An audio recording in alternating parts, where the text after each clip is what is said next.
Good evening, everybody. Welcome to the town hall meeting. I'm so happy to see you. Thank you for being here. We have a lot to talk about this evening. Want to acknowledge that we've got a council member in the audience. Councilman Allen is here this evening with us. And we've got a bit of an agenda. If you've picked up an agenda, there's been a couple of changes, but we will be kind of sticking to our next slide.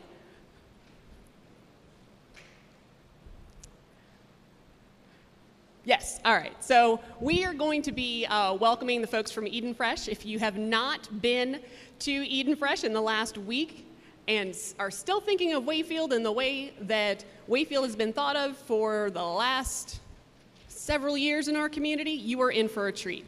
And so we wanted to give them an opportunity to reintroduce themselves to College Park and also tell a little bit about the store.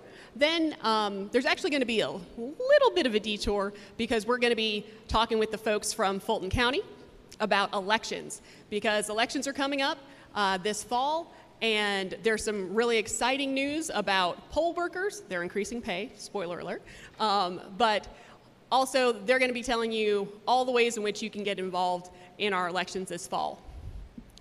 We're going to be talking with our community police officers for an update about what's going on in the city in terms of public safety.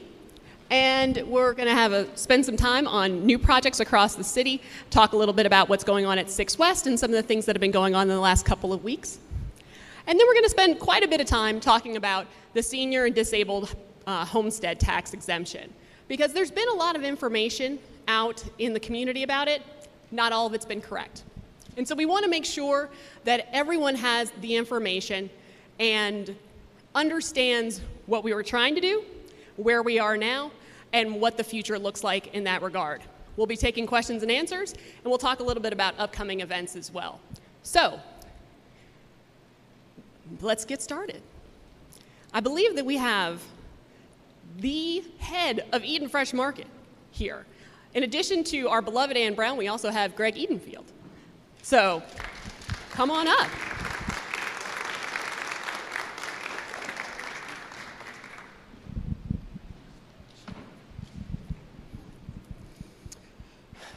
Good evening. I'm Greg Edenfield with Eden Fresh.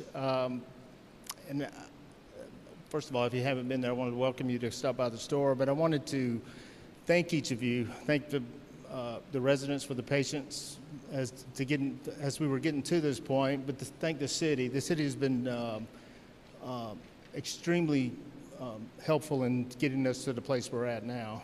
And wanted to mention too, as we're moving forward at the store, we have the interior about 95% done. We still have a few more changes in there, and we have more items coming. But then we have phase 2, which will be the exterior of the building that we are hoping to have done by the end of this year, if we can get with the contractors and everything online. So the outside of the building will be complete, along with some new green space in the parking lot, and really want to make it a place where each of you are proud to shop at. So thank you for everything. And I want to have Ann Brown, who most of you know, to come up.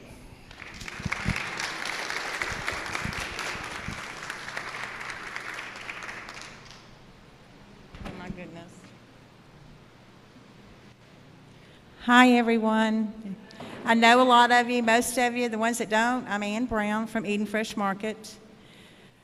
Just wanted to kind of tell you a little bit about this past week. I have been overwhelmed, like wowed, from the expressions on the customers to the videos taken of the store, the pictures, social media. I mean, social media has just blown up, and it's because of you guys. You have been the voice.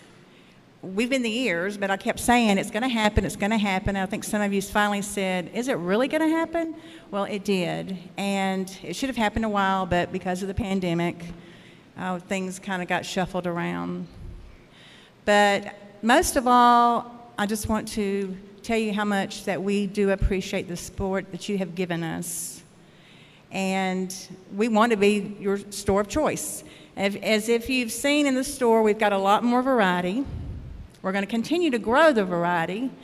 We've had a little hiccup this weekend. The sales were good, and we just have to acclimate ourselves to what's selling now and what didn't sell and move forward.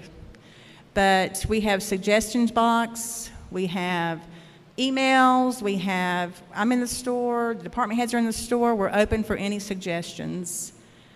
You can usually see me in the store. This past week I've been in the deli. I've got my deli training real well this past week, but just a refresher. But I just really wanted to say thank you very much. I've been in this College Park area for 18 years. This store has always been my heart, and I've been transferred a couple times, but I always come back home. So I just wanted to introduce the department heads. I want you to put a face to the department, so when you come in, you can look for them. First of all, I want to introduce James Swanson. He is our produce, you can stand up, James. He is our produce and deli director. So he's open for suggestions, and he's done a great job in our deli with the salad bar and the boar's head. It's really been really big. Our other manager is Lawrence Butts. Lawrence he's there most of the time, all the time. You can look him. He's there. He's got his pad and his paper, writing down whatever your suggestions are. And then we have Ty, who's our deli bakery manager. Ty does an awesome job. She actually worked at our other Eden Fresh in Fayetteville, but she's a great baker. We have Sean. A lot of you know Sean. He's our produce manager. Sean does a great job also. And our newest addition is Kim. She's our seafood manager. She does a great job in presentation of her seafood. And then you got Marcus. He's our market manager. So with us closing, I just want to say thank you, thank you, thank you. And please, the suggestions, we have the suggestion box. And a lot of you know if it's there, I'll do everything I can to get it. So thank you for your time, and enjoy the rest of your meeting.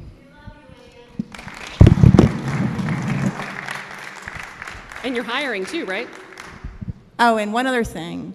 You know, anybody that is looking for a part-time, full-time, we need it.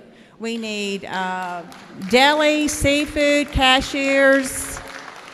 We need it all. So pass the word along. We work around schedules. We work around school. So if you know anybody, just send them in. Thank you. Thank you. And Lawrence knows I've already been there a couple times, just wandering the place, just trying to find something to buy. And I did. I think I've been there 5 times already. Not that I'm counting. But thank you so much. We really appreciate your investment in the community, and we look forward to great things to come from Eden Fresh. So we're going to deviate a little bit from the agenda and bring up folks from Fulton County to talk about elections and how you can participate. Not only is Eden Fresh looking, Fulton County is looking, because it is vitally important that we make sure that everything goes smoothly this fall. So come on up.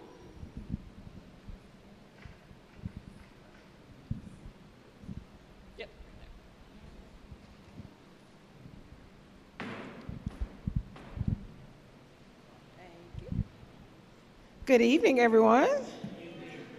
I am LaShondra Little, and I serve as the Voter Education and Outreach Manager for the Department of Fulton County Elections and Registration. Thank you so much to Mayor Broome for inviting us here just to speak with you all. If you all have seen, I've been doing interviews on the news because we're really in the midst of gearing up for the election, and we're trying to recruit poll workers. So we're looking to recruit 2,000 poll workers. We staff 245 precincts for election day, and then for advanced voting, we have 36 advanced voting locations. Just to give you an update, Mayor Broome spilled a little bit of the thunder, but she has been a strong advocate of making sure we really increase the pay for our poll workers. So as of 2 weeks ago, we went up $100 for every position that works on election day. So it goes from $400 as the most that you will make for just working election day to just $200, which is much higher than it was before. For advanced voting, that is October 17th through November 4th. Those are the dates for advanced voting. And you can make from $17 an hour to $23 an hour. And we're really looking for good people to come in and help and make sure that they know the elections process is going to run smoothly and well, and that really to make sure that people aren't intimidated and really have good customer service and servant-oriented folks who are going to be there on election day with bright smiles to welcome everyone, because we don't want anyone not to vote or to feel like they're any hesitancy to be able to come to a poll.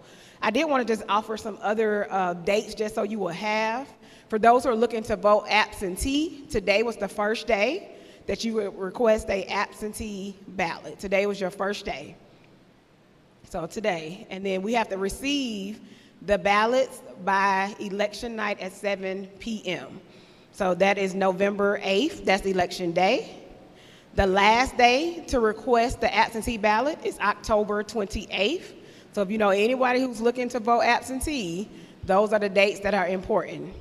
Also, for those who are not registered to vote, if you have any high school students or those who just moved to Georgia, just moved to Fulton County, and they want to be able to participate in November, they have to have submitted their registration and change their address by October 11th.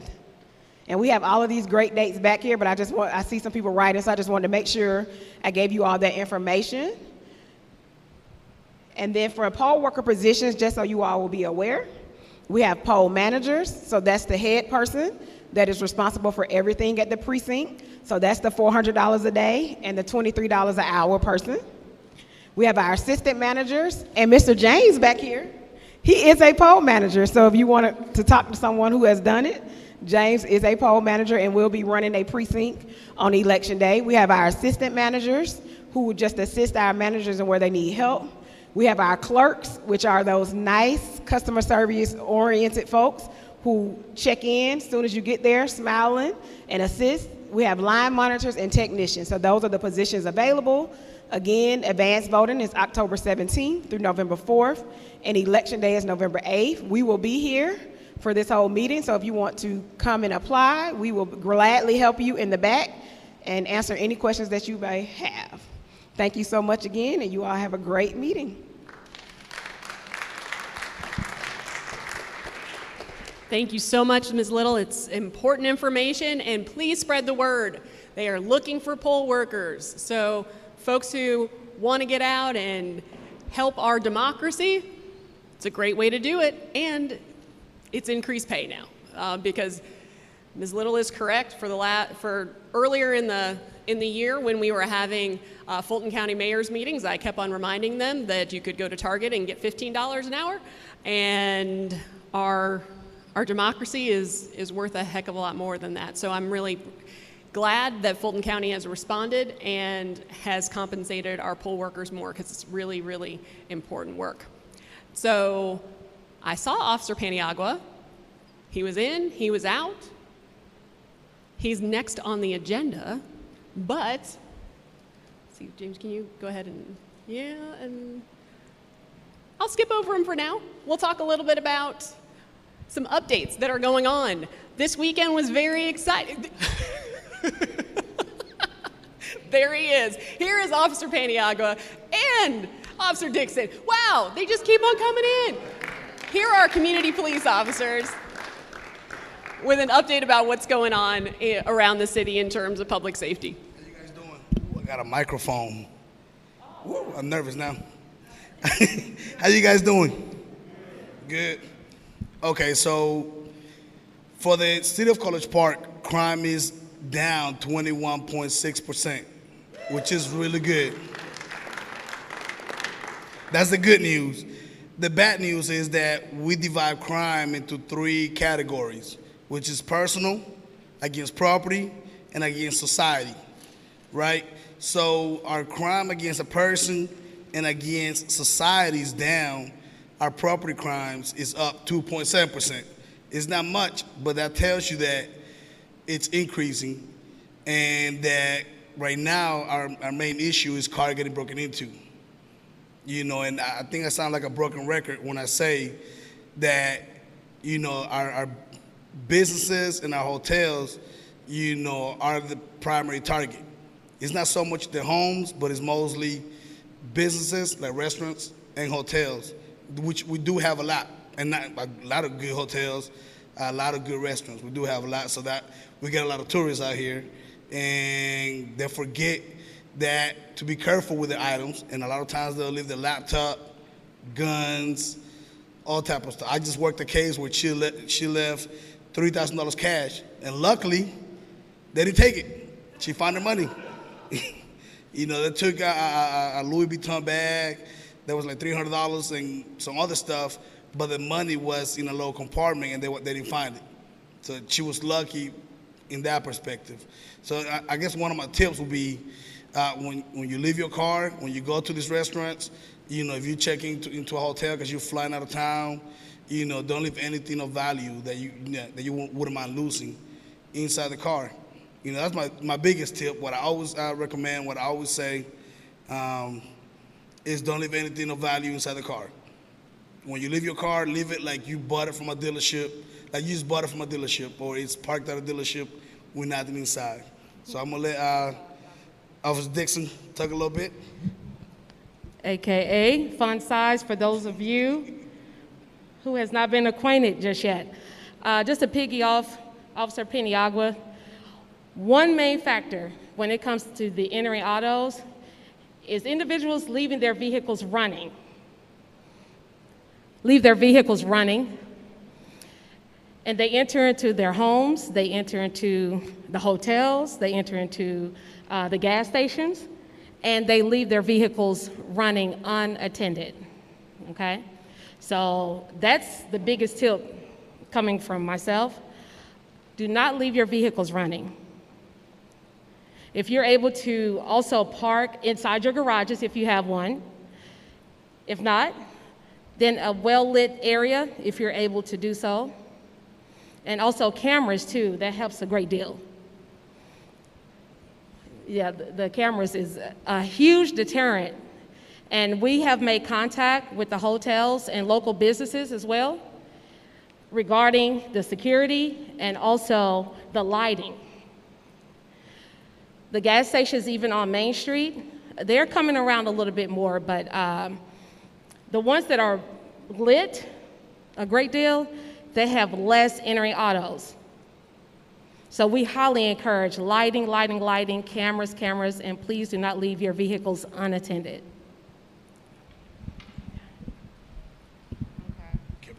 And I'm Officer Smith. Hi guys, hope everyone's doing well. Also, just to piggyback off of what Officer Penny and Officer Dixon said, I'm sorry, Officer Peniagua. But when it comes to entering autos, even if you're at a gas station, this happened to several people. Say you're pumping gas, right, and you leave your car doors open. They slide right in and take whatever valuables you have as well. So that's something also to be conscious of. Anytime you are pumping gas, lock your vehicle. If you're walking away from your vehicle, just lock it. Because your personal items, yes, people should not be entering your vehicles, but we're in a new day and age where people like to take things. Can you guys hear me? Good? Okay. So we're in a day and age where people just like to take other people's valuables. So if you're able to lock your vehicle as you're walking away, like you're going to a gas station to go pay for your gas, or even if you're paying at the pump, lock your vehicle, because you can't see all your surroundings at the exact same time. So that's my point to you guys. If you're at a gas station, just lock your vehicle. Okay. Into other better news though, trunk or treat. I know we just had National Night Out, and we are planning a trunk or treat / haunted house for October the 28th, and we're trying to make it as big or better. I ain't gonna say better, but the same as National Night Out. So if you guys want to volunteer, you know, if you want to dress up real scary and scare some kids, my favorite part, you know, just let us know. You know, we're looking for volunteers because we need people to jump out and scare the kids at the haunted house. We need people walking around and scaring kids because that's the best part. So again, if you guys want to volunteer, it's October 28th. We're going to do it at the Gabby Road Rec Center, which is 2300 Gabby Road, from 6 to 9.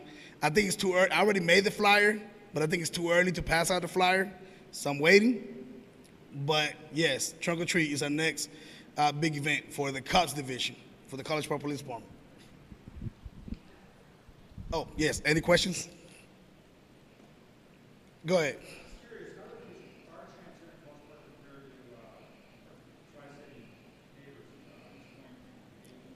How those are crime compared to Tri-Cities? East Point, Hateville, and College Park, and all metro area, to be honest, are suffering from what is called a slider crime. And slider crime basically is when somebody comes to your car, when you either be running or you go to the gas station, they slide in your car and take your stuff. Racetrack be hiring officers for off duty because it happens a lot at the racetrack in East Point, racetrack in Hateville, and it occurs at a racetrack right here on Camp Creek. So we go through a lot of slider crime at gas stations. And then because we have so many restaurants and businesses and hotels, we get a lot of crime there too. Because we get a lot of people to come park, they park their cars, they leave it there for weeks or a week or a couple of days, fly out of town unattended, and car get broken into. When they come back, usually the car's, ransacked with a shattered window. Wait, hold on one second. Let me. Oh. There's fans and everything. So. Thanks for that. No, somewhat related, I thought I read somewhere that there's, I don't know if it got passed or was under consideration, a new law that convenience stores and gas stations had to put up cameras. They were going to be required to put cameras in their stores? I'm not sure, but I don't think the city of College Park has that requirement that you have to have cameras. It's recommended, but you don't have to, from my understanding.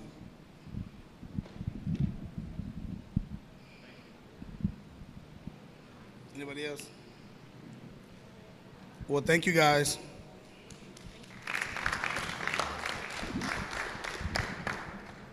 And for those of you who did not make it to National Night Out, it was amazing. Honestly, the College Park Police and our community division in particular just deserve such amazing praise for the best National Night Out. They did a great job. So yes, one more round of applause. Thank you so much. Alrighty, so we're on to a couple of things that are going on in the city. This weekend, we finally had the opening of the splash pad in Phillips Park, and I can attest that it is wet. I did run through it. I believe our Director of Recreation and Cultural Arts has that video, but if you follow me on social media, you might have seen her being the first donkey at the splash pad, because there's a feature that kind of fills a bucket and then dumps on participants. So it's going to be open sporadically now since school is in session. We'll be doing a ribbon cutting in conjunction with the Ward 4 Festival in October, but just know that it is yet another amenity in our great city, and one of the ways that we are keeping on building the community that we deserve.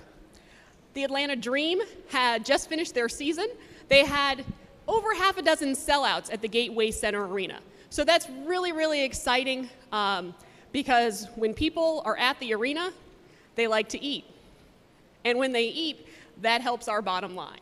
When they park, that helps our bottom line.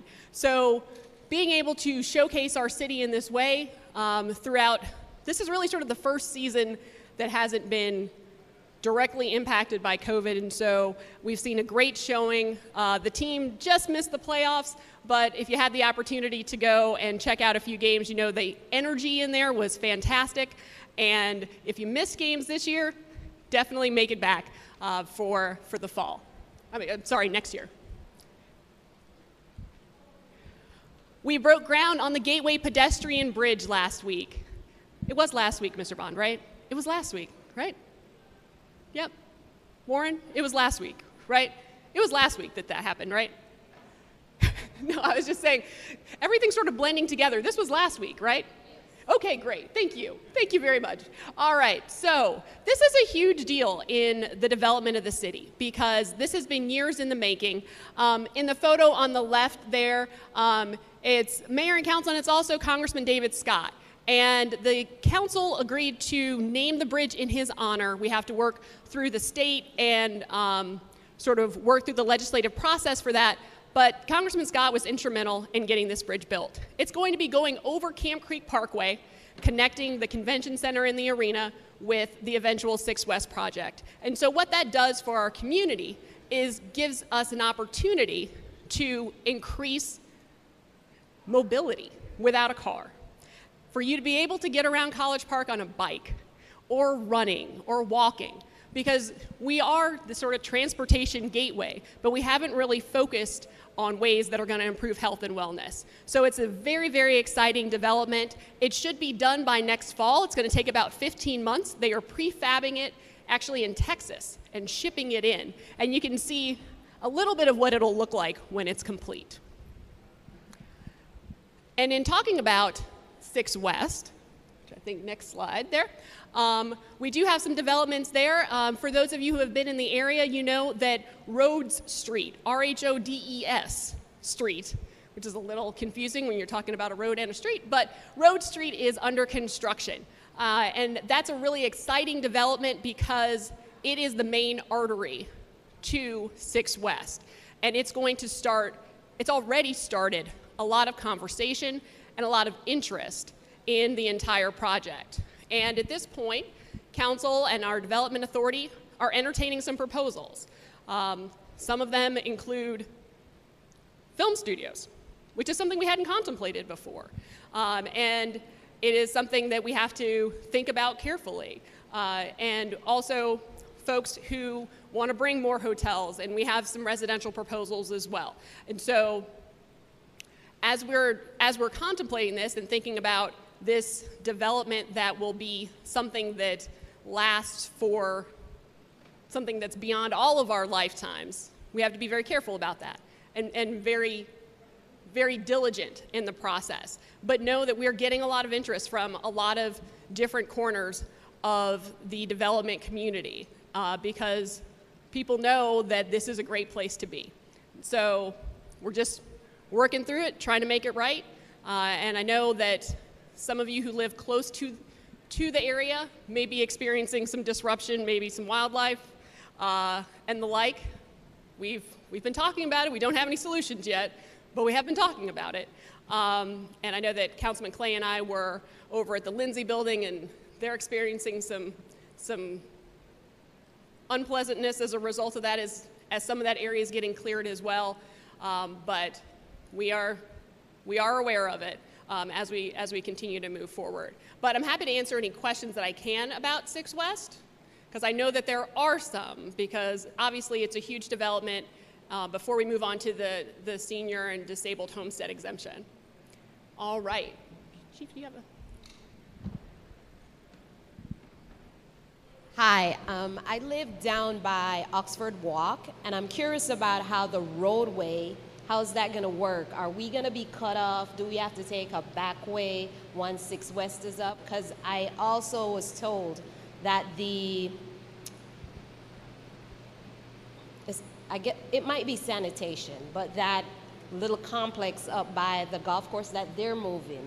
So what does that mean for the neighborhoods behind there? Good question. You're not going to get cut off. Honestly, when the whole development is built out, frankly, you'll see more traffic. But that's still years down the line. So we have an opportunity to plan for that in a thoughtful way. We have talked about moving the sanitation department and Public Works, but that's not happening right now. It's been discussed in the past, but there's no immediate plans for that. There's a question in the back there.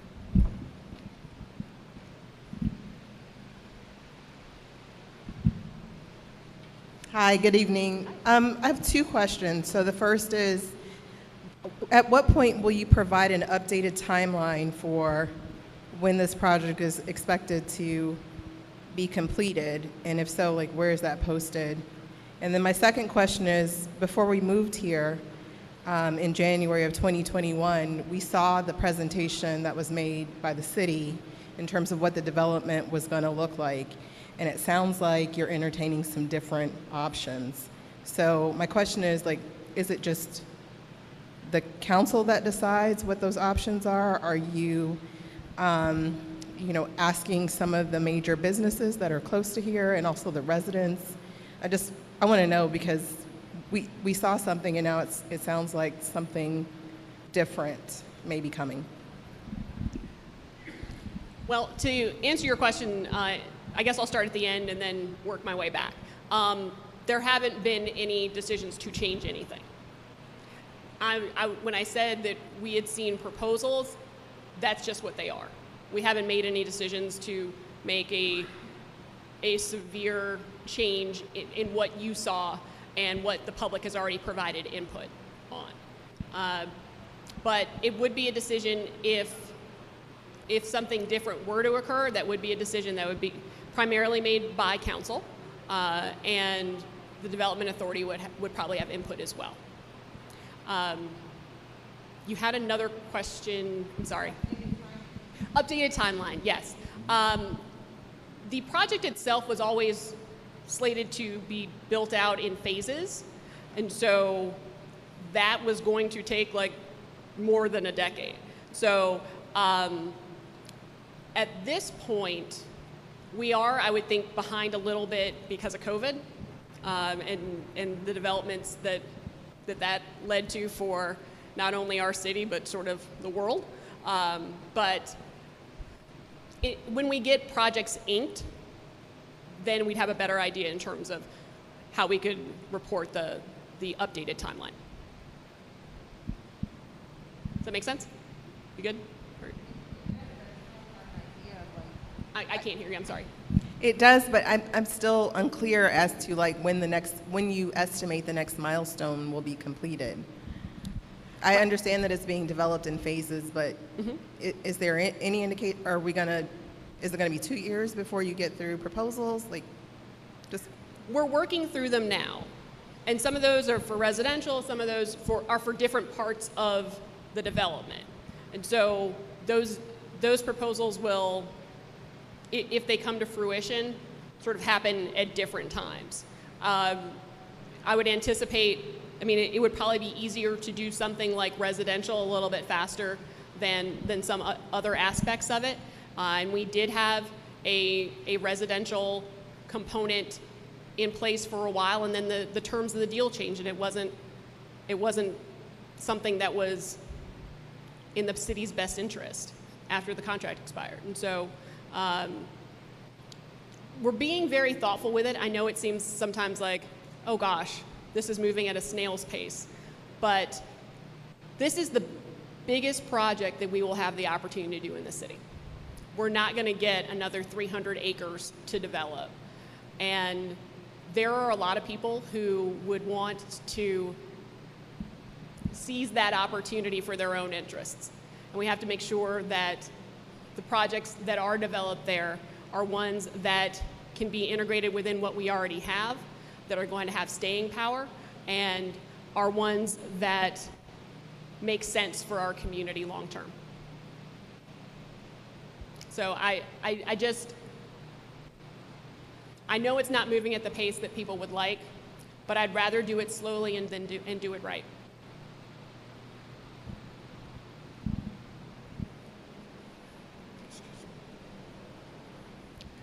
I think I saw your hand first, and then two. My question is somewhat related to the question that the young lady in the back raised. With regard to the proposals that the city's received thus far, at any point was there a survey about the public interest and what the community would like to see, recreation spaces, dog parks incorporated with work-life spaces? As you mentioned, I know the pandemic has impacted a lot of things and also the way that we even conduct business. And so just curious to know if there's been some thought in that process and with some feedback from the community. Absolutely. We had a series of charrettes that were done, and we had pretty high participation because everyone was stuck at home during COVID. And we got some great feedback about the type of architecture people would want to see, the type of amenities. I believe those are still available online, and I I can certainly point you to them, and you can kind of see, because those were about at least an hour and a half long, where folks were sort of taking instant polls about things and providing feedback in real time. So I think we really did make an effort to reach out to get input from the community. Some of the things, like I said, that we talked about then, we weren't even considering some of the proposals that we have now. And so how we move forward with that is going to be a bit of a process. But yes, there were opportunities for community input, and we had over 100 people on calls participating.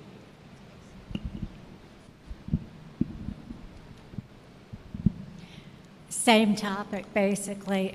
Do you think there's going to be an opportunity for us to do, or a necessity for us to address what services may be at the development, especially since a lot of new opportunities are coming up? So I'm hearing it multiple times that Yep. we need to reach out again, and we can do that. We can do that. That's not that we can totally do that. I don't know what shape it will take. I don't know what form at this point in this juncture, but we can do that. And Councilman Allen heard me say it, so he's gonna make me stick to it. Thank you very much. I appreciate everybody's questions too. I think those were good. I would also be curious, as you're going through these different phases, it's a long-term project, totally understand that. I would also just be curious, and you might not have an answer today. It's more of one that I would want to understand as these phases continue on, of the support that the community will need from a public service standpoint, from public safety standpoint, because when you do have these big developments, it is going to have an influx of businesses and residents, and I just want to understand how we are phasing this out and ensuring that the community has the support that it needs from an infrastructure standpoint as well as a community service standpoint. I don't know if you have any comment today on that, but it can also be a long-term question. Well, I don't have particular numbers for you, as in, we'll need X number of public safety personnel to support, the additional X number of people that will come. But it is something that we are absolutely considering as we move forward, and that is most definitely a part of the conversations. Sorry, just to add, would that also include a traffic study? Yes, for various parts of it, we have been doing traffic studies. We had to do what's called a DRI, I'm blanking on the D right now. It's considered a development of regional impact, and so we had to go through the Atlanta Regional Commission to do sort of a comprehensive plan of the entire area in order to move the process forward. So, but as other aspects of it are coming on, we're also looking at traffic on sort of fine-tuning that as well.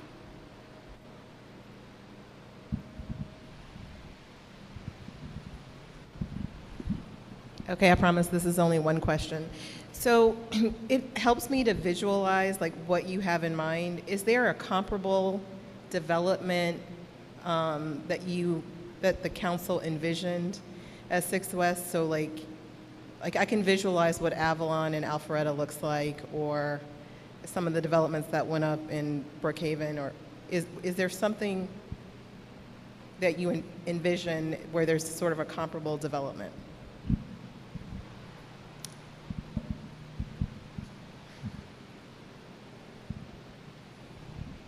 Aspects of developments that are, I wouldn't say that we are looking for Avalon in College Park. I wouldn't say that we're looking for Trilith in College Park, but there are aspects of both of those developments that are attractive and that we'd like to replicate. We also have to take into account what is sort of, when people come here for retail, they look at a number of things. They look at the area median income, and they look at our density. We lose out on the 1, 3, and 5 mile examinations of density, because when you make that that radius, there's sort of this black hole where people don't live in the airport. And so our numbers don't always tell our story very well, because we've got one of the largest employers in the state that sits in our city, but people don't necessarily count that as the folks that would be frequenting the businesses that we would see in 6 West. So a lot of times when people say, oh, well, we'd love a Whole Foods there, we'd love XYZ, that's relatively unlikely given the data that undergirds our development. And so I think shooting for something like Avalon isn't super realistic given the way that businesses analyze where to put themselves and where to lay their stakes. So I think that we need to, always tell our story because it's a different one. It's a unique one. We have a population of 13,930 as of the last census, but we are a city that sees an influx probably closer to about 60 to 75,000 people a day. And so we need to be better at conveying why this is an attractive place, not only because of location, because the numbers don't tell the whole story. So if I said, hey, we want to do Avalon here, that's not really realistic.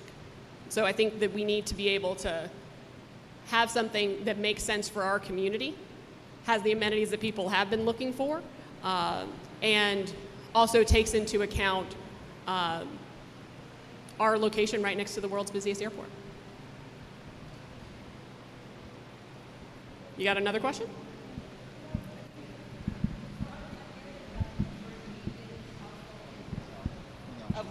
Sorry. I totally understand about the median household incomes of Alpharetta and that that's probably not going to be supported out here.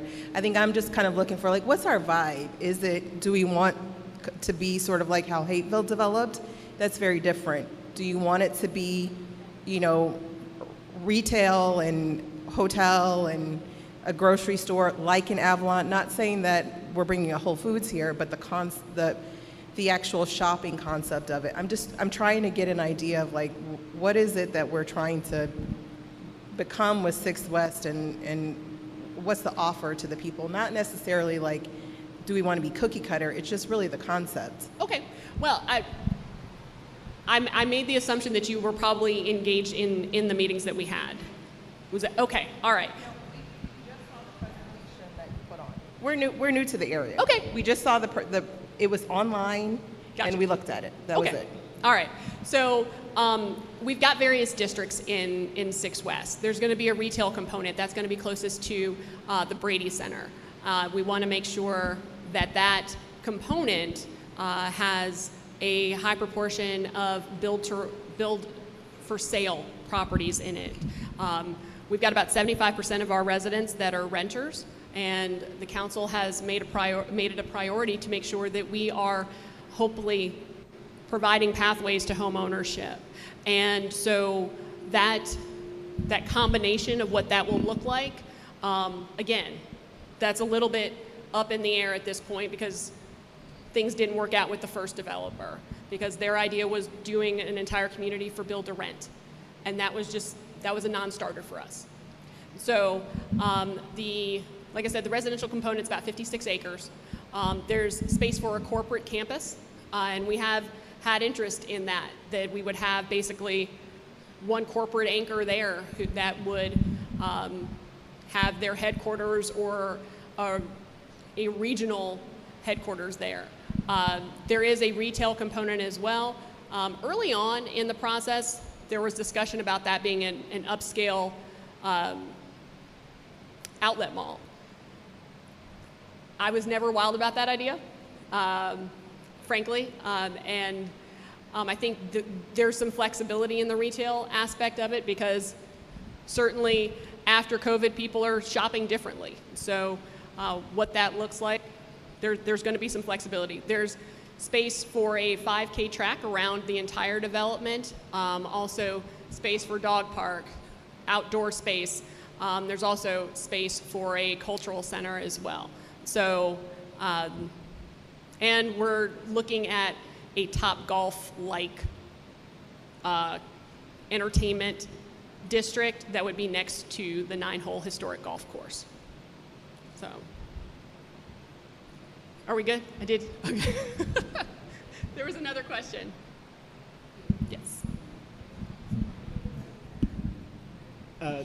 Yeah, so I know you touched on earlier about the fact that part of, I guess, what the challenge is the population density and the size, the size of the city, and how, like you said, as they look at the radiuses around the city. But I just wonder, and I'm not sure how much information you would have here, but when you look at the fact that the close proximity of both East Point and Hapeville, I mean, any development that comes here is likely to attract the residents from those two cities too, because we're literally right smack next to each other. And I just wonder, do you have any idea whether or not those populations are taken into account when they're looking at this, looking at development here? I can't say specifically for one business to the next, but usually they look at the sort of the 1, 3, 5 mile radius. And that would encompass our neighbors. Right. Yeah. But our median income is in the, I think it's between $35,000 and $40,000 a year. Mm-hmm. And so when you look at our numbers mm-hmm. on the surface, just ours alone, it doesn't always tell that full story. Right. But those numbers I'm assuming, are based on what, like the last census? And usually the demographics of a city are going to change a lot faster than what the census, obviously, which is done every so often. So I'm just kind of curious, like those numbers, how old is that data? They're projections off of the 2020 census. So it's actually Okay. from, I believe, I was actually looking at it last week, because they've extrapolated based upon the 2020 census numbers to give us what they think from the American Community Survey. It's either as of July 1st, 21, or July 1st, it's 21 actually, yeah. Okay. So they're constantly updating it and using those projections based mm-hmm. upon the data that they get from the census. So they don't, it doesn't stay fixed. They're using all those mathematical projections that Okay, all right, thank you. demographers do. So, all right. Any other questions about 6 West? Okay. Hearing none, I want to move on to our a discussion about the senior and disability city property homestead tax exemption, because there has been a lot of confusion about this particular issue. And so I wanted to rewind to back in November of 2021, when the council was considering this issue in the first place, because that came down to a tie-breaking vote, and I cast the vote in favor of it. But I want you to hear why I cast that vote.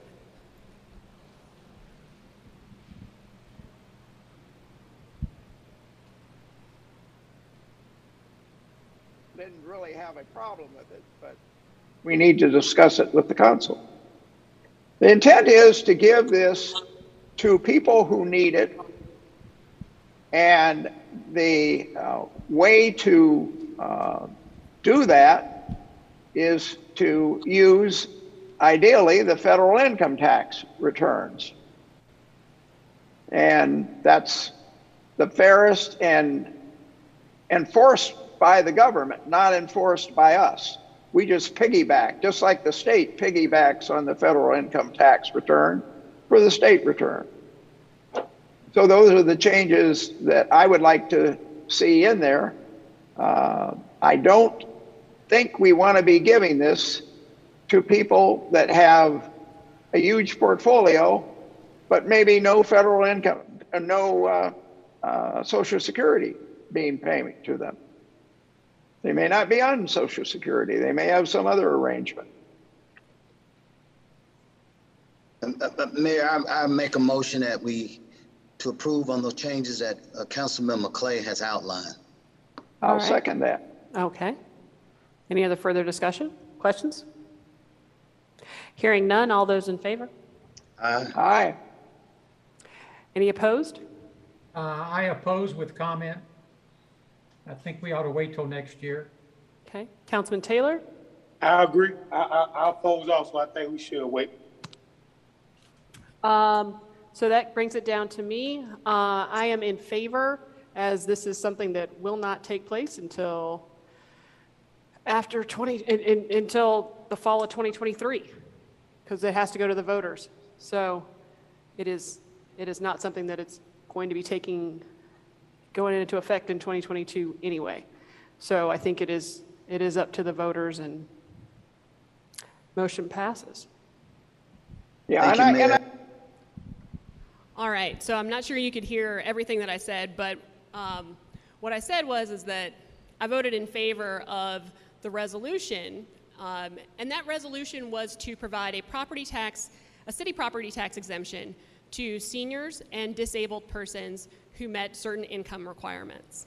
And my rationale, because we were talking about how the budget was tight back in 2021, was that it would not take effect until 2023. Because the vote had to occur before it could be implemented. So that resolution was adopted, and it went through the legislative process under the Gold Dome. Unfortunately, what we received back from the legislature was a bill that exempted anyone over 65 and ignored disabled folks entirely, left them out. And so the intention was to provide tax relief for those folks who were facing income hardships. Frankly, we've got some gorgeous homes in our city, and some folks over 65 who live in them who probably have homes that are worth $750,000 to $1 million. We have seen homes go for that in our city. And the intent was to make sure that folks who could pay those taxes did continue to pay those taxes, but also that people who were on the edge had some level of relief. As I said, what we got back from the legislature did not fulfill that intent. So when it came to the decision to place it on the ballot for this fall, I did not vote in support of that, because we need to go back and we need to get it right and make sure that we're getting the folks who are actually in need of this exemption, and also making sure that we have enough funds to keep your city running, because finances are still tight. It's been a tough 2.5 years.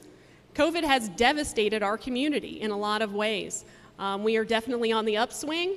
Hotels are filling up again. People are at dream games. But we lost out on our director of finances here. It's somewhere between $15 and $20 million in revenue over the course of the 2 years that we were really in the depths of COVID. You don't just make that up overnight. But we're also sensitive to the fact that we've got folks who are experiencing hardships. But even when we were discussing this issue back in 2021, everyone understood that it was not going to be in effect until 2023. The good news is we can still get it on the ballot and have it take effect in 2023 if the voters are in support of that. And so to that end, we have adopted a resolution to exempt seniors 65 and up and disabled folks with income requirements. And I think some of you have the attachments. And so Ms. Fallord-Bradley, Althea Fallord-Bradley, who is our Director of Finance and Accounting, and Philip Latona, who is our tax clerk, is that your tax administrator, are here to talk a little bit more about the senior and disabled homestead exemption and answer any questions you might have, because it's a really important topic and we need to make sure that the word is out about it in a way that answers the questions, dispels the myths, dispels the rumors, because we want to make sure that we're doing this right for all of our residents. Thank you, Mayor, for that introduction. You pretty much explained the resolution, except for the details that we may be going over. Again, my name is Althea Fullord Bradley. I'm the Director of Finance and Accounting. And Philip Latona is your tax administrator. You normally receive your tax bill from Philip in the month of October. So we're here to walk you through this guide as far as the resolution that was adopted on August the 15th. And if it sounds like I'm reading to you, that's because I am. There are folks that are home probably listening and watching that don't have this guide before them, so I want them to hear it too. But it will be on the city's website as well as our Facebook page. All right, starting with the senior exemption, I'm going to walk you through the definition. And that is a person who is 65 years of age or over on or before January 1st of the year in which the application for exemption is made. First of all, I want to be clear as far as this senior exemption. You must first file a homestead exemption through the county. You have to have a homestead exemption in order to qualify for this senior and disability exemption. So you get your standard exemption already when you file the homestead exemption. So if you qualify for that and you are of age and you meet the requirements, you will qualify for this full exemption from property taxes as well. What are the eligibility requirements for a senior citizen? Again, must be 65 years or older as of January 1st. And you must be the owner on record. Basically, you have to be on the deed that's filed through the county. And again, you must meet the homestead exemption requirement. What are the income requirements? Now, the full retirement age is the earliest age at which you can start receiving your Social Security benefits. So we're only using that piece for the income requirement, not for the age. We've already basically cleared it that 65 is the age, but we use that full retirement age only for the income requirement piece of it. And the earliest you can, the amount that you can receive is let me not say it monthly, but annually is $40,140. That is the amount you can receive, the maximum amount you can receive when you first reach that full retirement age under the Social Security guidelines. And that's $40,000 for an individual, $40,140. And this is based on your adjusted gross income, your AGI, which is filed on your 1040 or with whatever tax form you normally file through the IRS. And I'll read through the definition of maximum income limitation. It's the AGI of a single individual. That's if you're filing single. And it cannot exceed the maximum amount which may be received by an individual at the full retirement age under the Social Security Act. The combined AGI of spouses filing single or jointly cannot exceed twice the maximum amount which may be received by the qualifying spouse at the full retirement age. That puts it in the current annual maximum amount is $40,140, and it's twice the amount for a spouse and an individual, $80,280.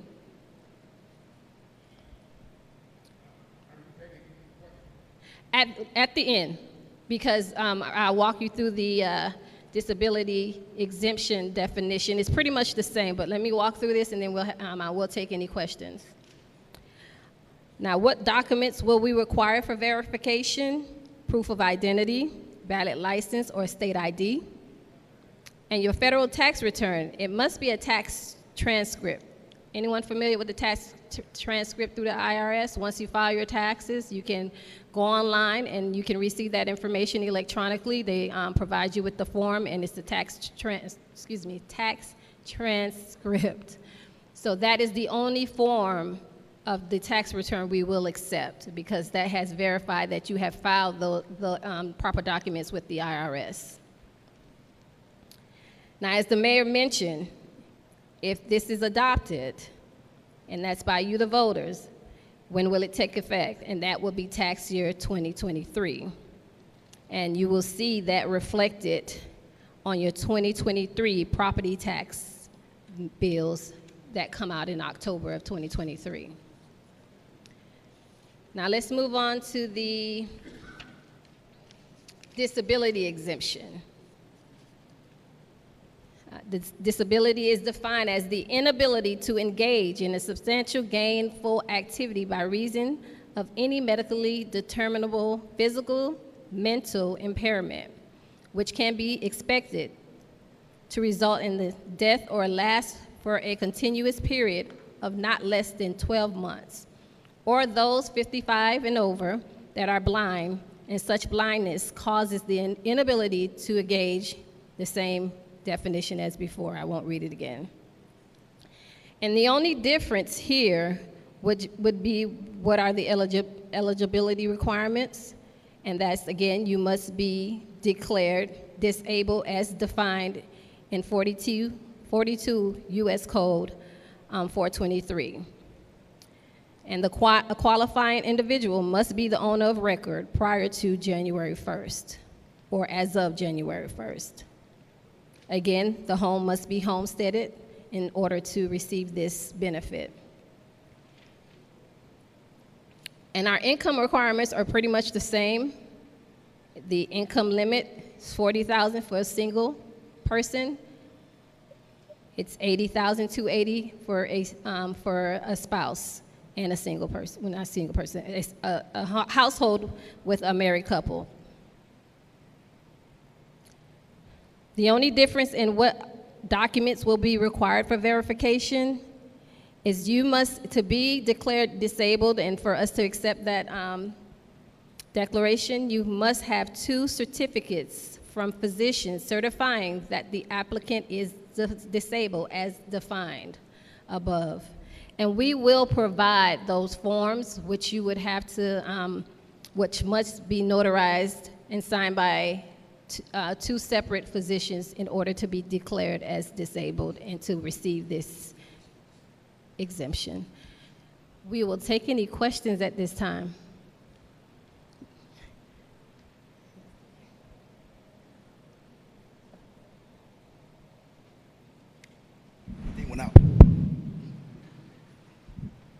Thank you.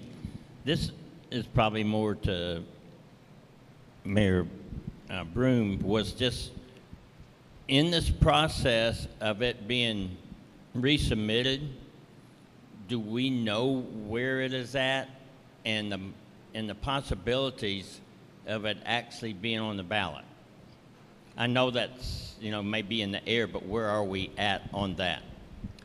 So as you're probably aware, the legislature is not in session right now.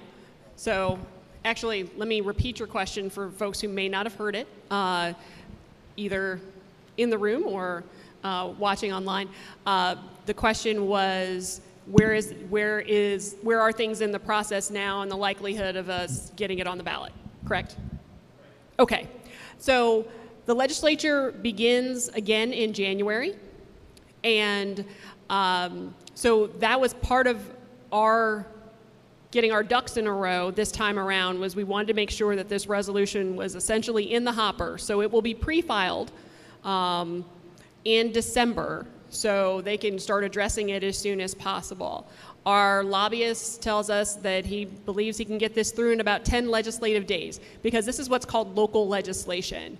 So it's not, it's not the stuff that gets on the front page of the AJC that the legislature is dealing with, that they are haggling about all the way to the very end, sine die. These types of bills that are impacting a municipality often go through with very little opposition, because frankly, a legislator from Calhoun doesn't really care what College Park is doing with their municipal taxes.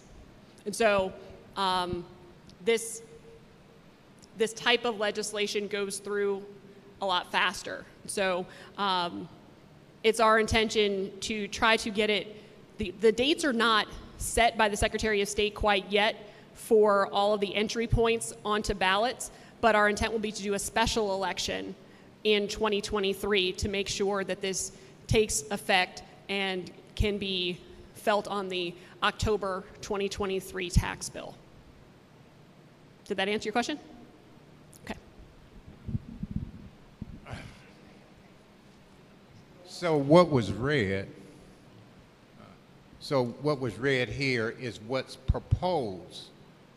Is that correct? Yes, this is our our resolution that that if adopted by the legislature, yes. That's it, basically. And what was passed by the governor, what was signed by the governor, is not present in these documents? It is not. The bill that was signed by the governor exempted everyone who was older than 65 and left out people with disabilities. And it was always our intent to include folks with disabilities and have an income restriction.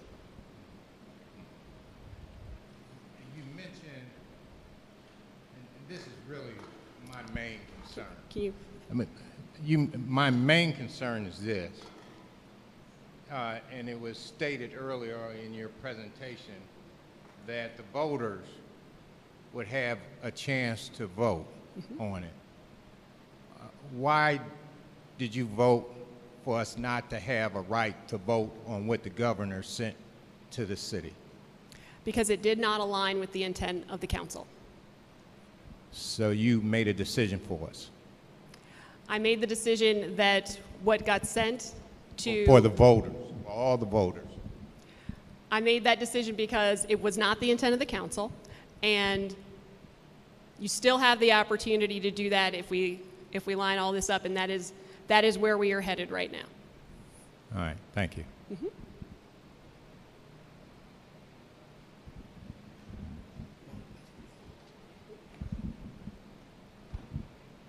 This may be hearsay, but is the city being sued because it's being removed from as an aspect of the ballot in November?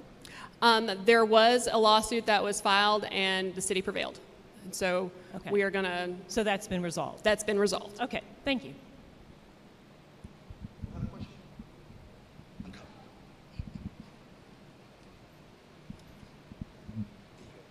My question is along the same line, because you said there was no opposition because, frankly, whatever you said, somebody in another county or city didn't care. But haven't we created opposition by having it on the ballot initially, whether it was an error or not?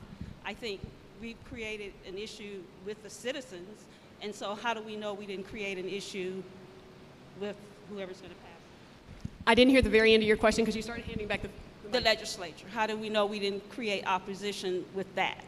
With our legislative delegation? Yes. I've been in contact with most of them at this point about this issue. They are ready to take it up again in January. They understand that there was a disconnect between the intention of the council and what we ultimately received, and also understood the policy implications for that, because we're not trying to be a place where if you've got a 65-year-old and you put a house in that person's name, you don't have to pay taxes if you can afford it. This was really about making sure that folks who were on the edge, who might lose their home in a tax sale, et cetera, had some level of protection that they didn't currently have. And that was always intended to be in effect for the 2023 tax year. So we are still in a position to be able to do that for the 2023 tax year.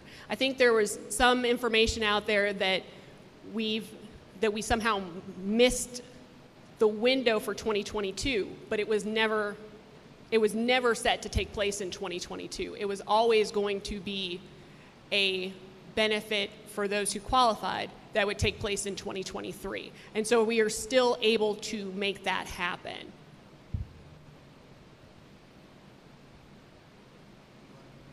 But I am confident that our legislative delegation is supportive of it, and as I said, I've talked with a number of them about it to make sure that we get it through.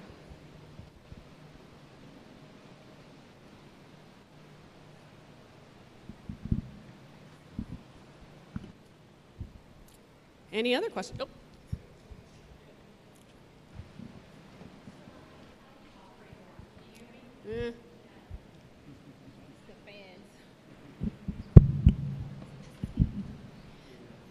So just to be sure I got this right, so any opportunities for 60 people 65 and older to potentially be exempted from tax has not been lost? Correct. So that opportunity is the same, potential opportunity? Correct. Okay.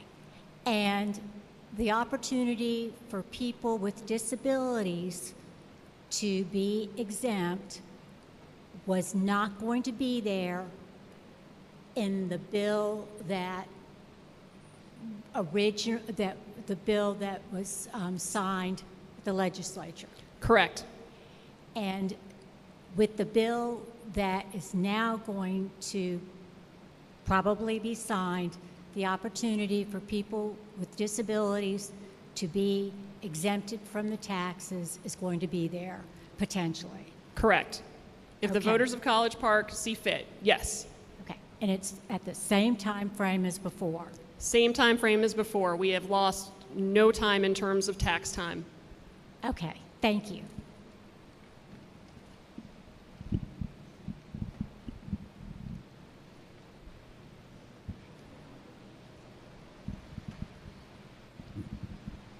In terms of intent for the tax exemption, did the council at any time think about veterans in terms of disabilities? Because we may not fall under the ADA, but I don't want to say label, we have been diagnosed with whatever type of disabilities. So is this U.S. code only referring to the ADA, or does it include all disabilities?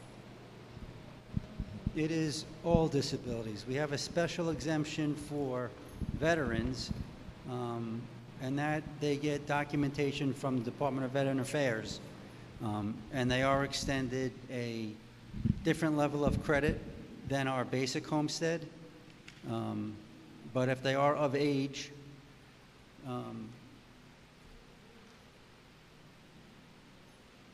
well, the veterans have a separate exemption than this disability exemption currently. Within the city or just the county? It's actually with the veterans. The veteran is through the state, so it's everybody, the whole state of Georgia. But it's not a full exemption.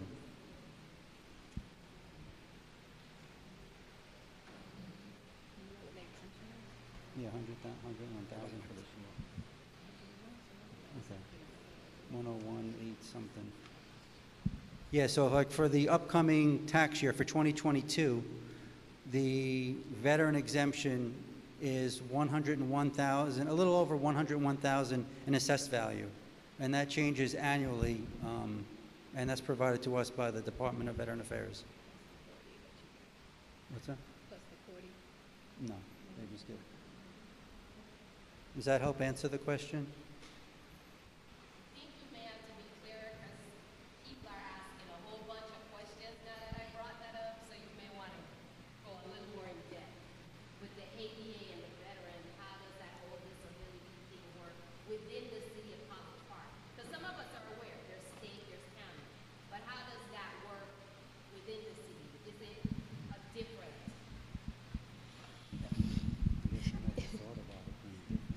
Well, say a veteran here, they have that exemption and their assessed value, say, is 200,000. Automatically, it would be reduced to half the city taxes. Now, they're not fully exempt, but they do receive an exemption which also applies to the city's assessment. Does that help?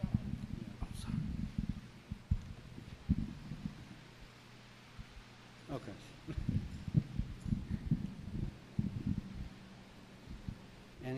Any other questions? Okay.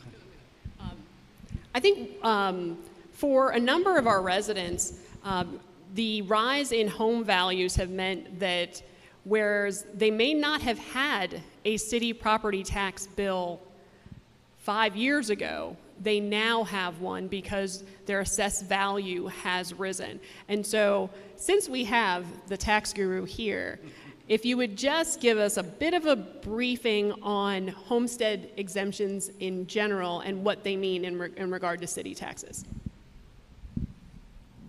That I could do. So your homestead exemption is a means to, well, it's a form of property tax relief that lowers your tax liability. Now, it is an application that you file through your county assessor's office. Since College Park is in 2 separate counties, you can either file it with the Fulton County Tax Assessor's Office or the Clayton County Tax Assessor's Office. The requirements for the basic homestead is that you are the owner of record as of January 1st. There is no age requirement. They only ask that you provide a valid driver's license, and all car registrations are the same as the property that's being homesteaded, because they want to guarantee that that's your primary residence. You only have one primary residence, so they're making sure through car registrations, your deed, and sometimes they may ask for tax return information. So once that is filed through the county and you get your county exemption, City of College Park extends its basic homestead exemption to the property owner.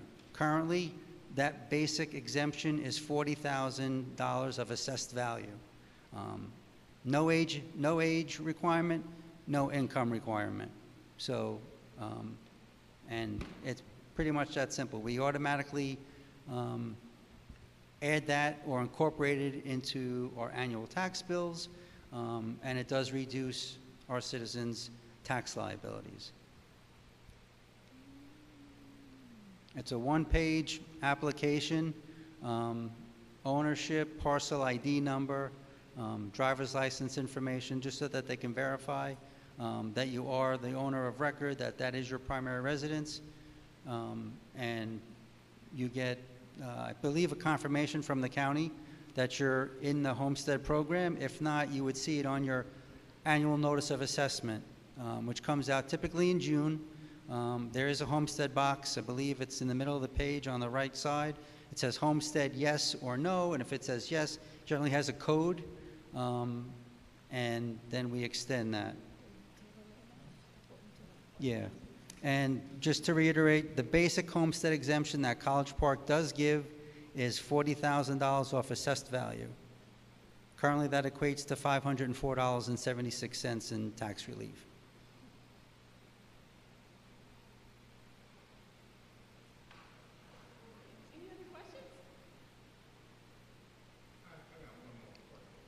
Yes, sir. Mm-hmm.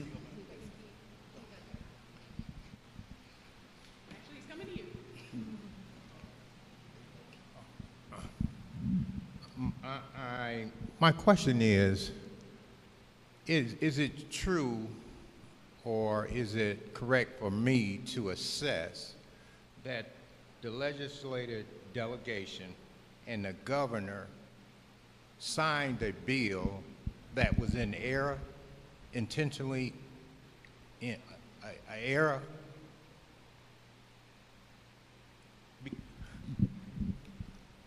Intentionally in error? Yes. Okay. College Park paid a legislative delegation to submit this exemption, correct? Well, we pay a lobbyist. Yeah, paid a lobbyist, Mm-hmm. and So we paid somebody to do a job for us. And they did not do it right. And so the governor signed something that was basically not it was actually, some would say, fraud, wasn't it? If you paying somebody to do something and they don't do it, and then they have a governor sign it, and wouldn't that be fraud? As a lawyer, I'm not going to use the word fraud, but I can tell you there were a lot of balls dropped, and there's plenty of blame to go around. That, for me, the important thing is how we move forward, how we get this done with the intention that we had, which was to make sure that our most vulnerable populations had some level of relief. And because we are still able to do that on the same timeline, shifted, not necessarily November, but we'll get it on the ballot before that 2023 tax year. That's, to me, the important part now. I know that, as I said, there's a lot of blame to go around. Like, you can blame me, you can blame Councilman Allen, you can blame staff, you can blame our lobbyists, you can blame our legislative delegation, you can blame a whole bunch of people. But it doesn't change the fact that what the council intended was not what was passed by the legislature. And because of that, I don't see it as a deprivation of allowing the people to decide, because that was never the intent. And so if we can get the right thing on the ballot so that the people can decide what the council actually intended, and we can do that without any gaps to the process, and we can still provide tax relief if the voters see fit by fall of 2023, I think that's a win, even in all of this mess. You know, honestly, this has been a really challenging situation. It's been a really frustrating situation because there's been a lot of misinformation for various purposes. And honestly, the thing that disappoints me the most is that we have lost trust with you. Because that's really hard to get back. And the intent of this was to make sure, you know, I say it all the time, that we're building the community that we deserve, that we are supporting the people who are most vulnerable in our community, because we value everyone here. Our socioeconomic diversity is one of our strengths. And so we don't want to see a senior citizen put out on the street for a $300 tax bill. That's what we're trying to prevent here. And to have the intent of that muddied in such a way where really good people are castigated has been super disappointing. I'm not here to lie to you. I'm not here to sugarcoat things. We've been through tough times in the last 2.5 years. I don't know what's around the corner, but this is a situation, and the way that it sort of exploded, it should have been better. And I deeply apologize for breaking the trust that all of you have placed in us. We will work hard to earn it back. Thank you.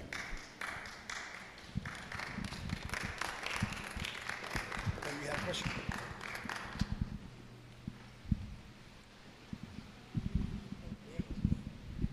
Okay, so I have a general tax question, because you provided a tax increase in 2021, so you went from 11.6 millage rate to like 12.69, I believe, for college first.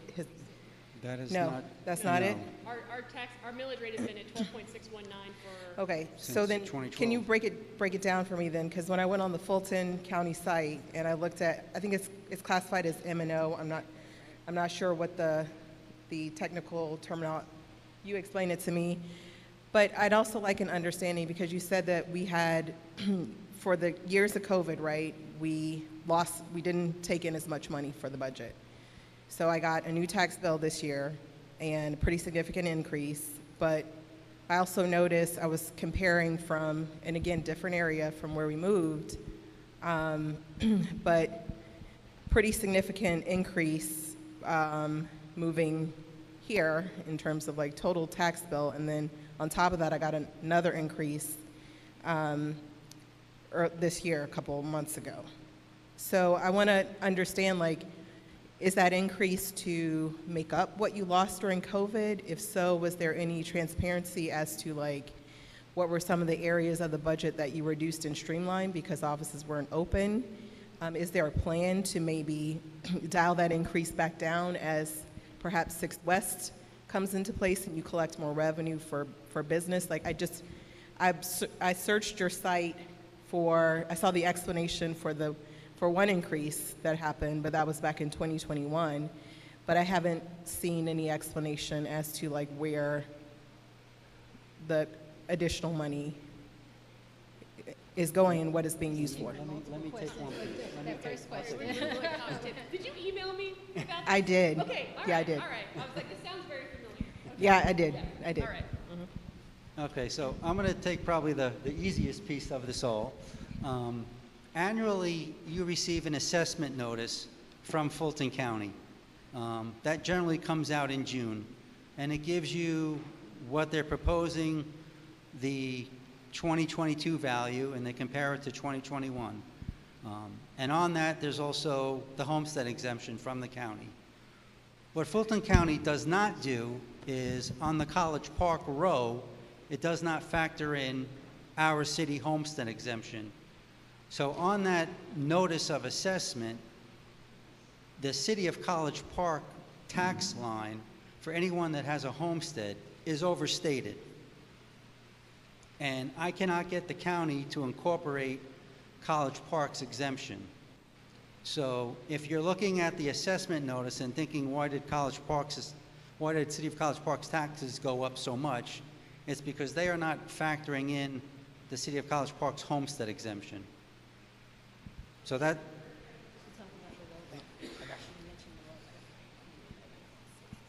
okay. Sorry, I like to budget and I love Excel spreadsheets. So where can I see my true bill?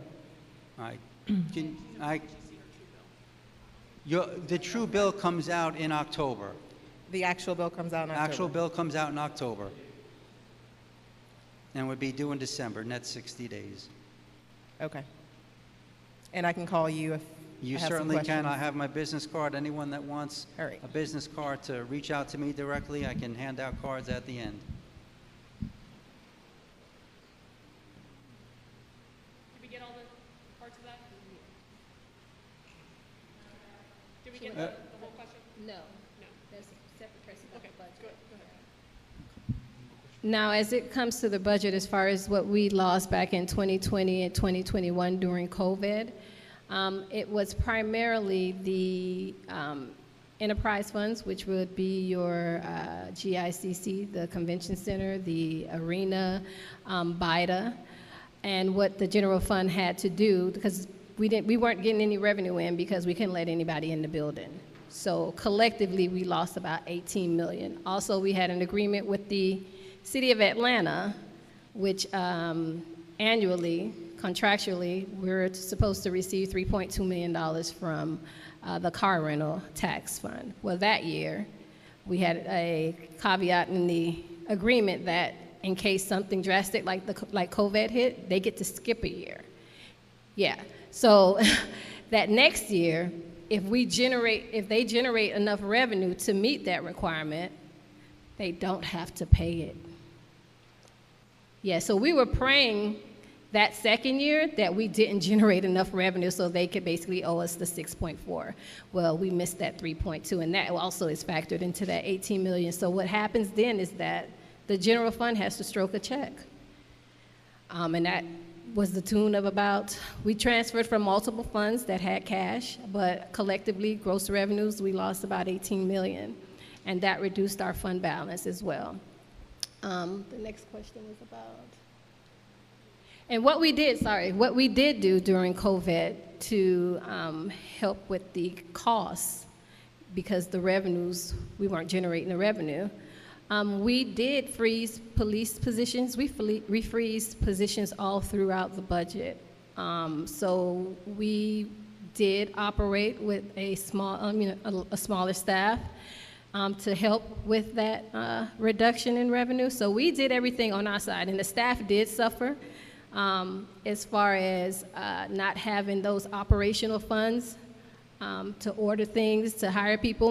We took on duties of other positions that we normally would have filled. We're still struggling with filling a lot of the positions, but that's one way we tried. And we shut down the arena. We shut down the GICC. We not laid off, but we furloughed a couple of folks as well. So we did everything in our power to help stop the bleeding because we knew it was coming. So that's one way we did combat the loss of revenue. Now we're dealing with inflation. Everything's costing a lot more, even new people. And so that's something we're trying to tackle now, figure out how to deal with it. I don't know if you want to add more, because I don't want to say more than. Sorry? We did. What did he say? We did receive ARPA funds. We qualified for about 5.7 million. Thus far, we did receive 2.8 million of that 5.7. We're waiting any day for the other 2.8 million to come in, and that would help replenish some of the reserves in the general fund we did have to draw down to help out the other funds. So that does help cushion our reserves, because we're pretty much at 25% right now. I'm expecting that to increase to about 40 once we get those funds in to help cushion us for another rainy day.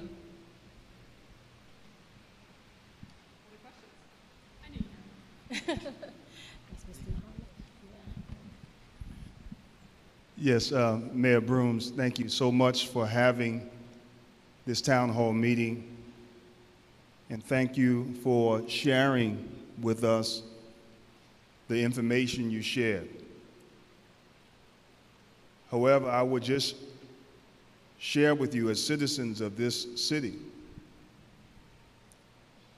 taxation in this country without representation is tyranny. And I see this room, that we have the housing project right here, and I don't see representation for my people on a large scale in this room. You're the mayor of the city, and we would like to see proper representation, not just of white people in Ward 1, but black people need to actually have representation, because when we see our people suffering in Ward 3, Ward 2, and Ward 1, and our tax dollars is not going to address the needs of black people, which we have to actually start looking at, that we need to heal the problem that plague our community. Because, and I'm gonna close with this, Jesus said, since we say that in God we trust in this country, he said, when I was hungry, you didn't feed me. When I was naked, you didn't clothe me. When I was sick, you didn't visit me. But Jesus said these things, but the disciples were baffled and said, well, Master, when were you in this predicament? And we did not aid you, we was not there for you. He said, if you did not do this to the least of these, my brethren, you did not do it also unto me. And Mayor, I voted for you. And I was happy to see that after we didn't have racial equality in this city, now we're seeing a semblance of racial equality. That we want equality for all, regardless of creed, class, or color, but the least have to be the focus. And I just wish that we actually come into my community and see our people who are suffering, who Ms. Wilson worked so hard to lift our people. We can't just give them a handout. We have to help bring about equality in the city of College Park. But the budget, when it was raised during COVID, and I shared this with you, man, we all make mistakes. I made mistakes before. We all made mistakes. But the mistake that the council and yourself made that I think should be corrected, during COVID, we went up $6.4 million on the essential necessities of the people, which is water, sanitation. And during a state of emergency, according to this state, it's against the law to go up on essential items like that. But during COVID, that was insensitive to tax us, and people are already struggling. But people who have money, it didn't affect them. But it's the poor, it's the suffering that we have to have more compassion. And every time I see the budget here, the pie, when it's cut, it's never cut for my people in the neighborhoods where I live, where I work so hard. And so I'm not trying to be disrespectful, because you are the mayor, and I respect you as a mayor. And I really thank you for this town hall meeting. And I'm not trying to offend anyone who's white or Caucasian, but one thing we have to do, we have to sit down and dialogue up there. Is a serious problem between black and white in this city that we have to start addressing to bring about racial equality, that white people who are living pretty good in Ward 1 should say, let's look out for the citizens in Ward 1 that's not living so good, of Ward 2 or 3 or 4. And I'm willing to do that myself as a business owner right here in College Park.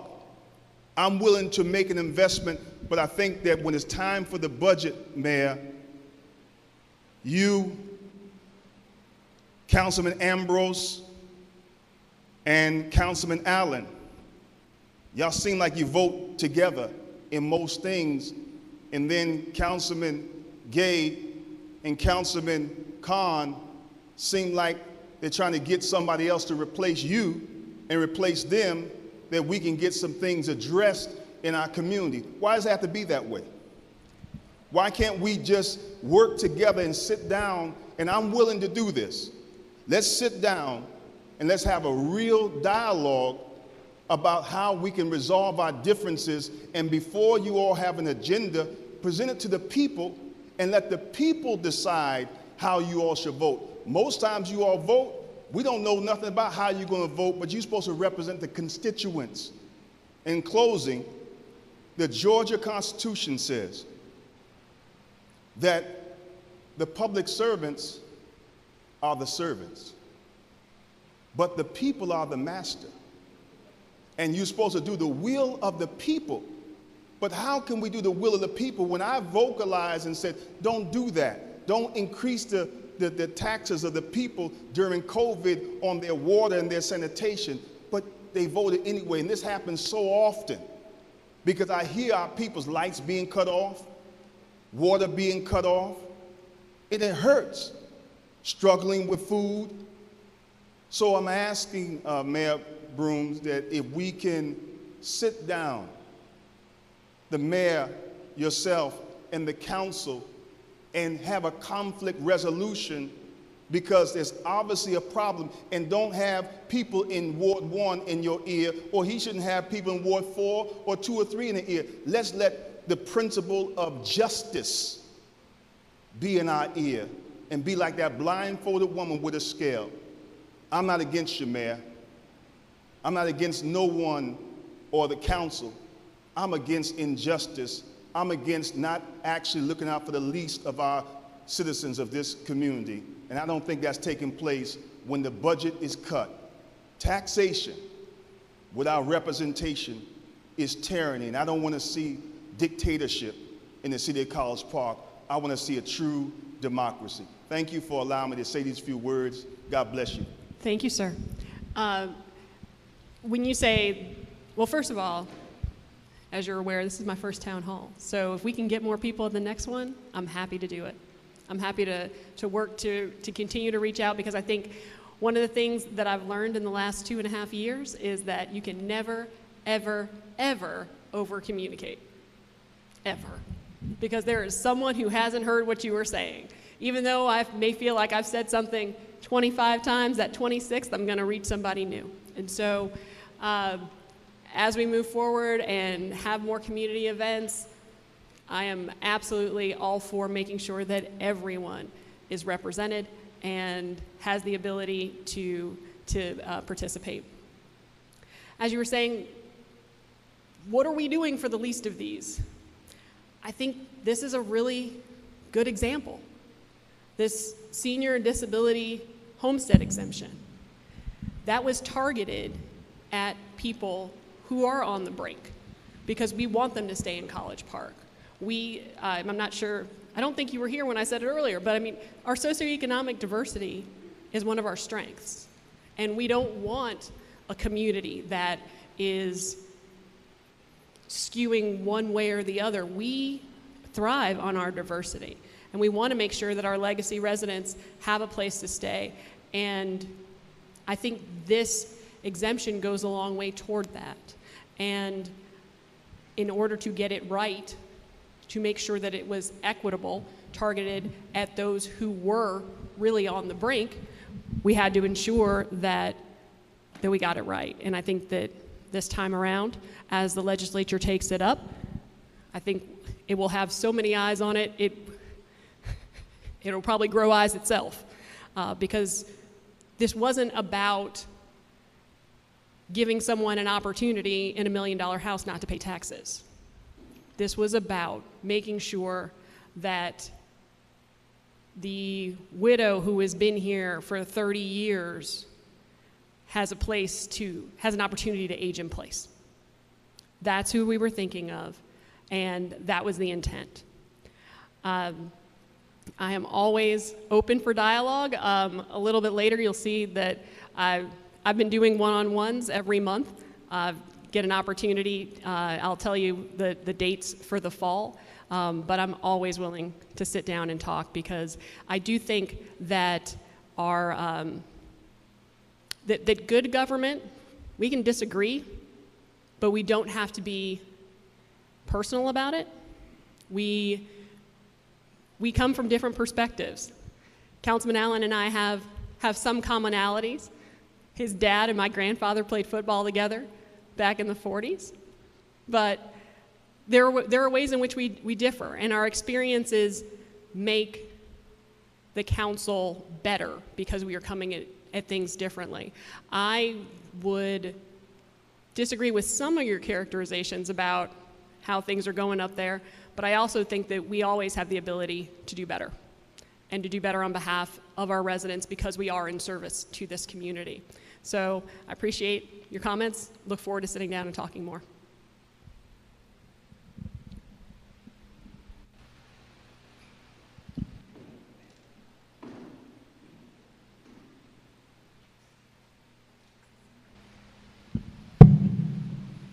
It's working. I just want to say, I think the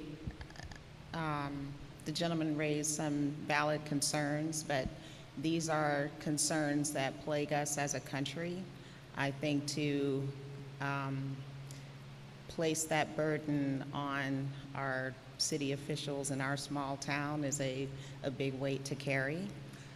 But I will say that I think the beauty of our community is the socioeconomic diversity that Mayor Broome has brought up so many times. That cohesion is not reflective in our nation the way it is in our community, and I think that says a lot. I would encourage your neighbors and yourself, I mean, obviously you're engaged and that's great.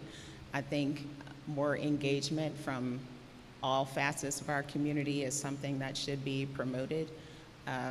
If you probably do, tune into the city council meetings, they're low attended, even online. And if you want to see change around you, immediately around you, and wider spread radius, I think you have to personally get in there.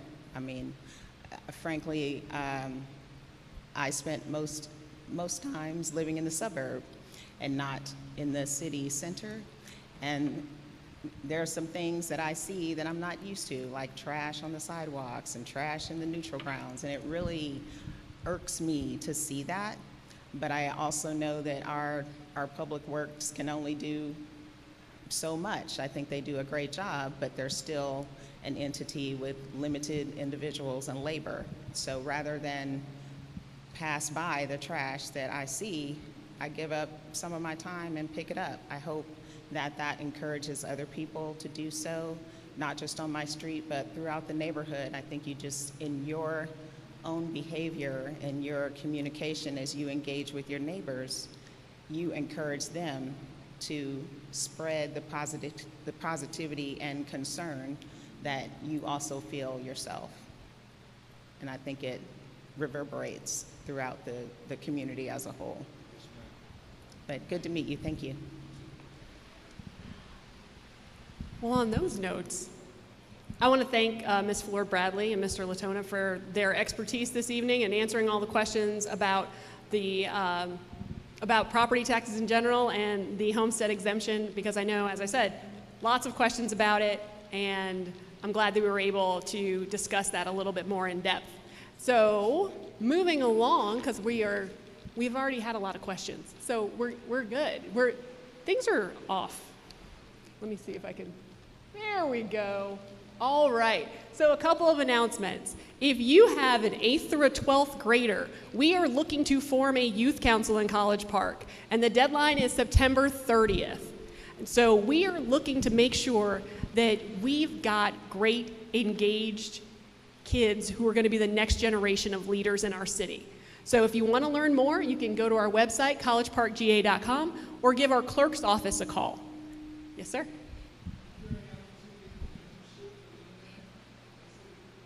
Mentorship for young men. The city itself does not have a formal program, but there are a number. I can talk to you a little bit about it, but the city itself does not have a program.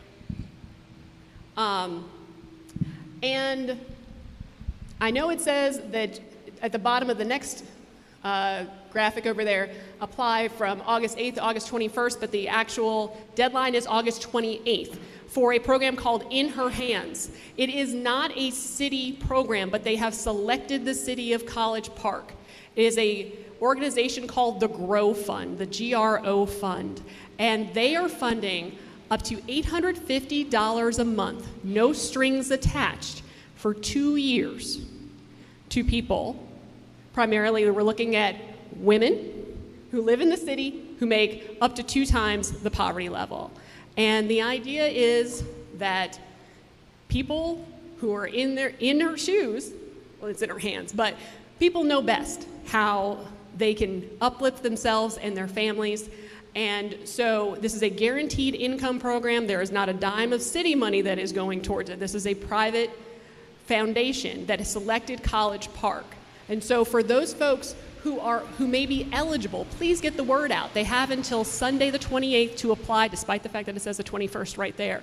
But like I said, $850 a month, no strings attached, for 2 years. So it is an amazing opportunity for up to about 200 of our residents. So that $850 a month could mean an associate's degree or being able to afford a car. It could really transform the lives of a lot of folks in our community. So if you know someone who would be eligible, please let them reach out, and the website is inherhands.us. Got one more slide, I think, with announcements. That's right, okay. But we already talked about becoming a Fulton County poll worker. So just a reminder, they're still in the back. So if you are interested in becoming a poll worker, like I said, they are increasing the pay, which is a great thing. And there is always iNotify CP. If you see something, say something. make sure it's on your phone, and when you are going around the city, you can go ahead and take pictures and let us know when there are things that are going on that we need to address.